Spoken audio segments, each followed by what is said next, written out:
na moto kiambiriria Gĩkundi gĩa gũtetera ihoto cia ũmũndũ na rĩtwa mtetezi nikirutite mukana wa gũtabania mũrũrũngano guothe bũrũri-inĩ wona thirikari yaga kuoera minister wa hinya wa kuhuthika Opiyo Wandayi makinya ma kĩwatho kumana na gĩthagathago kĩa hahu ya wagi wa maguta gũkũ bũrũri-inĩ maugĩte no mũrũrũngano megũtabania mena mũbango wa gũthiĩ igoti-inĩ thirikari yaga kuoya ũhoro ũyũ na ũritũ marĩtie marĩ igoti-inĩ ĩrĩa Milimani makiuga marenda thirikari ĩgĩe na ũigĩrĩrĩki na itige kũhana ta ĩraiga mũingĩ nduma-inĩ ũhoro-inĩ wĩgĩmainie na maguta.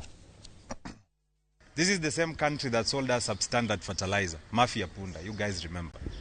We have had enough, Mr. Ruto. I think it's about time you and your government resign because you've realized this thing will go on and on and on and on, especially when you are in power. If Ruto reigned in on his boys, Pale cabinet, we will not have the same problems we have right here. Opiyo Wandayi must resign.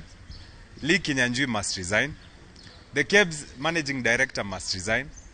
He and all the parastatals, because of love of money, they decided to import the fuel to use the Kenyan SCA as a checking tool for counterfeit products.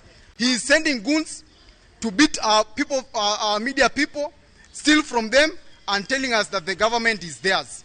As we are asking, and everybody who is, every Kenyan, that so long as we continue with this culture, we'll sink this nation. Na tukitigana riboti ni ngine ati magavana ni magite